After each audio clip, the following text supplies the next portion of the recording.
அனைவருக்கும் வணக்கம். நான் நந்தினி. இந்தியா மீது வரி கட்டாயம் விதிக்கப்படும் அப்படின்னு சொல்லிட்டாங்க அமெரிக்கா. இந்த நேரத்தில் அமெரிக்காவை அடிக்க கிடைத்த ஒரு வாய்ப்புனா அது பிரிக்ஸ் கரன்சி மட்டும்தான். ஆனால் நம்ம இந்தியா அதில் விருப்பம் இல்லை அப்படின்னுட்டு சொல்லிருச்சு. குறிப்பாக நமது வெளியுறவுத்துறை அமைச்சர் அதை ஓப்பனாகவே சொல்லிட்டாரு. இப்படி சொன்னதன் மூலமாக இந்தியா மிகப்பெரிய வாய்ப்பை இழந்து விட்டது அப்படின்னு சொல்கிறாங்க சர்வதேச அரசியல் விமர்சகர்கள். அது எதனால் அப்படிங்கிறத பற்றி பார்க்கலாம். அதற்கு முன்பாக பிரிக்ஸ் நாடுகளில் ஒன்றான பிரேசில் வைத்திருக்கக்கூடிய ஒரு யோசனை. பிரிக்ஸ் நாடுகளுக்கு இடையே பிளாக் செயின் அடிப்படையிலான கிரிப்டோ கரன்சி பரிவர்த்தனையை மேற்கொள்வதற்காக பிரேசில் ஒரு யோசனையை முன் வச்சிருக்காங்க. இது சாத்தியமானா பிரிக்ஸ் நாடுகளுக்கு இடையேயான வர்த்தகம் அப்படிங்கிறது சூடு பிடிக்க தொடங்கும். இது இந்தியாவுக்கு கிடைக்கக்கூடிய ஒரு மிகப்பெரிய வாய்ப்பாகவே பார்க்கப்படுது. அது பற்றியும் நாம் இப்போ விரிவாக பார்த்துடலாம். பிரேசில் அதிபர் லூலா டா சில்வா இருக்கார் இல்லையா, அவர் என்ன சொல்லியிருக்காருன்னா, பிரிக்ஸ் நாடுகளுக்கு இடையேயான வர்த்தக பரிவர்த்தனைகளை எளிமையாக்கும் விதமாக பிளாக் செயின் அடிப்படையிலான கிரிப்டோ கரன்சி பரிவர்த்தனை முறையை உருவாக்குறதுக்கு நாங்கள் யோசிச்சுட்டு இருக்கிறோம். இதன் மூலமா வங்கி அமைப்புகளை நம்பி இருக்க வேண்டிய அவசியம் இல்லை. ஒரு நாட்டிலிருந்து இன்னொரு நாட்டுக்கு எளிமையான முறையில பணத்தை நம்மால பரிமாற்ற முடியும். வேலையும் சீக்கிரம் நடக்கும். இதனால வர்த்தகம் செய்வது எளிமையாக இருக்கும்னு சொல்லியிருக்காரு. இந்த ஆண்டு ஜூலை மாதம் ரியோ டி ஜெனிரோவில் நடைபெற இருக்கிற பிரிக்ஸ் மாநாட்டில் பிரேசில் சார்பாக இதற்கான ஒரு ஐடியா முன்வைக்கப்பட இருக்கிறதா செய்தி வெளியாகி இருக்க. இந்தியாவை பொறுத்த வரைக்கும் கடந்த சில ஆண்டுகளாகவே பிரிக்ஸ் நாடுகளோடு சிறப்பான வர்த்தகத்தை மேற்கொண்டு வர்றாங்க. 2022ஆம் ஆண்டு இந்தியாவுக்கும் பிரிக்ஸ் நாடுகளுக்கும் இடையேயான வர்த்தகத்தை நாம் எடுத்துக்கிட்டோம்னா வெறும் 8% தான் இருந்தது.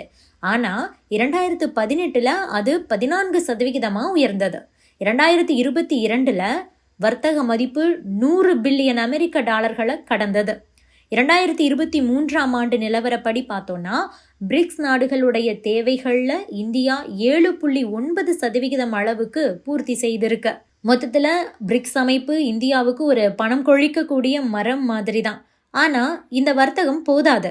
இன்னும் விரிவான வியாபாரத்துக்கு நிறைய வாய்ப்புகள் இருக்குது. இருப்பினும் இதனை சாத்தியப்படுத்தணும் அப்படின்னா பண பரிவர்த்தனைகளை வேகப்படுத்த வேண்டும். பிரிக்ஸ் நாடுகளுக்கு இடையே பண பரிமாற்றம் செய்யணும் அப்படின்னா நிச்சயம் நேரம் எடுத்துக்குது. போதாத குறைக்கு வங்கிகளுக்கு வேறு நம்ம கட்டணத்தை செலுத்த வேண்டிய அவசியமும் இருக்கு. இந்த பிரச்சனைகளை எல்லாம் சரி கட்டுறதுக்கு தான் பிளாக் செயின் அடிப்படையிலான கிரிப்டோ கரன்சி பண பரிவர்த்தனையை அந்த முறையை கொண்டுட்டு வரலாம் அப்படிங்கிற மாதிரி பிரேசில் சில முயற்சிகளை மேற்கொண்டிருக்காங்க. இது அமெரிக்க டாலருக்கு மாற்றானதா நாம பார்க்க முடியாது. இருந்தாலும் கூட கிரிப்டோ கரன்சி பரிவர்த்தனை அப்படிங்கிறது பிரிக்ஸ் நாடுகளுடைய வர்த்தகத்தை வேகப்படுத்தும். இதன் மூலமா G7 நாடுகளுக்கு போட்டியா பிரிக்ஸ் நாடுகளால வளர முடியும், வர்த்தகத்தை உயர்த்த முடியும். பிரிக்ஸ் நாடுகளுடைய இந்த வளர்ச்சிங்கிறது இந்தியாவையும் உயர்த்தும். ஆக இப்போதைக்கு பிரிக்ஸ் கரன்சியை பற்றி எந்த ஒரு முடிவும் எடுக்க முடியவில்லை அப்படின்னாலும் கூட பரவாயில்ல. பிரிக்ஸ் நாடுகளுக்கு இடையேயான வர்த்தகத்தை நம்ம அதிகப்படுத்தலாம், அதனுடைய வேகத்தை இன்னும் அதிகப்படுத்தலாம் அப்படிங்கிறதுக்காக பிரேசில் இந்த கிரிப்டோ கரன்சி முறையை பற்றி தற்போது அவங்க சொல்லியிருக்காங்க. பிரிக்ஸ் கரன்சியை வைத்து அமெரிக்காவுடைய திமிருக்கு முற்றுப்புள்ளி வைக்க வேண்டும் அப்படின்னு சொல்லிட்டு பிரிக்ஸ் கூட்டமைப்பு நாடுகள் அனைத்தும் நினைத்தாலும் கூட அமெரிக்கா அடுத்து என்ன செய்யுமோ அப்படின்னு பயந்தே அந்த நிலைப்பாட்டிலிருந்து பின்வாங்கியிருக்காங்க. இந்தியா, ரஷ்யா உள்ளிட்ட நாடுகள் நாங்கள் பிரிக்ஸ் கரன்சியையே உருவாக்கலை, அதை பற்றி பேசவே இல்லை அப்படின்னு பேக் அடிச்சிட்டாங்க. இருந்தாலும் கூட பிரேசில் பிரிக்ஸ் கரன்சியை பற்றியும் சரி, பிரிக்ஸ் நாடுகளுக்கு இடையேயான வர்த்தகத்தை வேகப்படுத்துறதுக்கு என்ன செய்யலாம் அப்படிங்கறத பற்றியெல்லாம் யோசித்து சில ஐடியாவை கொண்டு வர்றாங்க. இந்த நிலையில தான் பிரிக்ஸ் கரன்சி தொடர்பான நம்ம இந்தியாவுடைய நிலைப்பாடு அப்படிங்கிறது பலருக்கும் அதிர்ச்சி அளிக்கக்கூடிய ஒரு விஷயமா இருக்கு. அமெரிக்காவை பழி வாங்குறதுக்கு இந்த பிரிக்ஸ் கரன்சி ஒரு நல்ல வாய்ப்பு. இருந்தாலும் இந்தியா இதை தவற விடுது அப்படின்னு சொல்லிட்டு பலரும் சொல்லிட்டு இருக்காங்க. லண்டன்ல செய்தியாளர்கள் கிட்ட ஜெய்சங்கர் அவர்கள் பேசினாரு. அப்போது பிரிக்ஸ் கரன்சியை உருவாக்கவோ அல்லது டாலருக்கு மாற்றாக பயன்படுத்தவோ எங்களுக்கு எண்ணம் கிடையாது. இந்தியாவிடம் அந்த எண்ணம் இல்லை. டாலரை தவிர வேறு எந்த கரன்சியையும் ஆதரிக்க மாட்டோம்னு ஜெய்சங்கர் சொல்லியிருக்காரு. இவருடைய பேச்சு இந்தியா மட்டும் கிடையாது, சர்வதேச அளவில் கவனம் பெற்றிருக்கு. சில பொருளாதார நிபுணர்கள் இவருடைய பேச்சுக்கு ஆதரவும் கொடுத்திருக்காங்க. அதே நேரத்தில் பலர் எதிர்க்கவும் செஞ்சிருக்காங்க. சரி, ஏன் இவருடைய பேச்சு இந்த அளவுக்கு முக்கியத்துவம் வாய்ந்தது அப்படின்னு பார்க்கும்போது முதலில் டாலர் ஏன் இவ்வளவு பலமானதா இருக்கு அப்படிங்கறத பற்றியும் பார்த்துடலாம். அமெரிக்காவுடைய ஆதிக்கம் அதிகமா இருக்கிறதுனால தான் டாலருடைய ஆதிக்கமும் பலமானதா இருக்கு. ஒரு நாட்டுடைய வளர்ச்சிக்கு வர்த்தகம் ரொம்பவே முக்கியம். குறிப்பா வெளிநாடுகள்ல இருந்து பல பொருட்கள் வந்து தேவைப்படுது. இந்தியாவுக்கு பாருங்க, பெட்ரோல், தங்கம், கனிமங்கள் எல்லாம் தேவைப்படுது.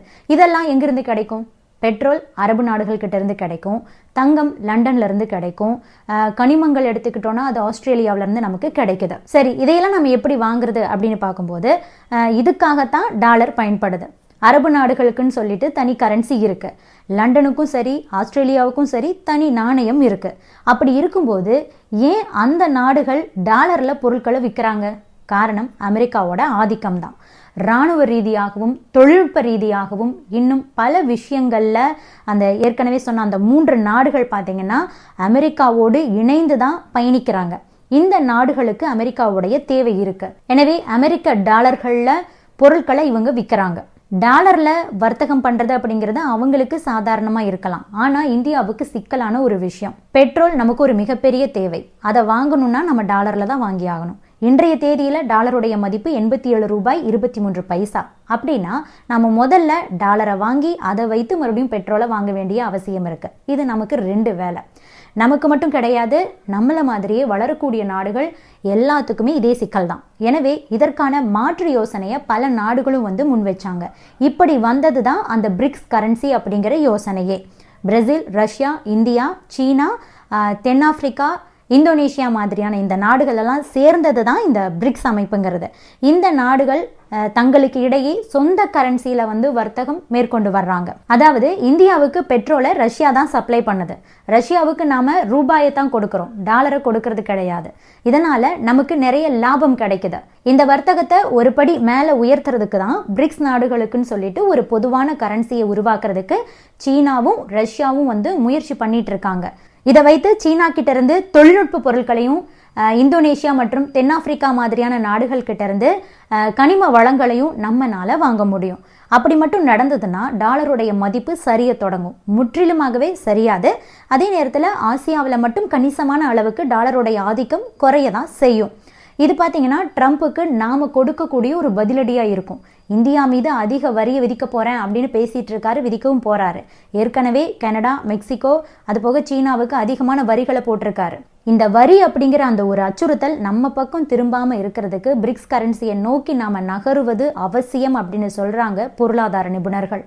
பிரிக்ஸ் கரன்சி பக்கம் போற நாடுகளோடு நாங்க வந்து ஒட்டுறவே கிடையாது அப்படின்னு வேற ட்ரம்ப் வார்னிங் கொடுத்திருக்காரு. அதனால இந்தியாவுக்கு இதனால பெரிய சிக்கல் ஒன்றும் வந்துட போறது கிடையாதுன்னு வேற சொல்றாங்க. இப்படியான ஒரு வாய்ப்பை வந்து நாம பயன்படுத்த வேண்டிய ஒரு சூழல்ல தான் நம்ம வெளியுறவுத்துறை அமைச்சர் ஜெய்சங்கர் அவர்கள் எங்களுக்கும் பிரிக்ஸ் கரன்சிக்கும் சம்பந்தமே கிடையாது அப்படிங்கிற மாதிரி சொல்லி சொதப்பிட்டாரு அப்படின்னு வேற அரசியல் விமர்சகர்கள் சொல்லிட்டு இருக்காங்க. ஆக இது பத்தி நீங்க என்ன நினைக்கிறீங்க? உங்களுடைய கருத்துக்களையும் பதிவு பண்ணுங்க.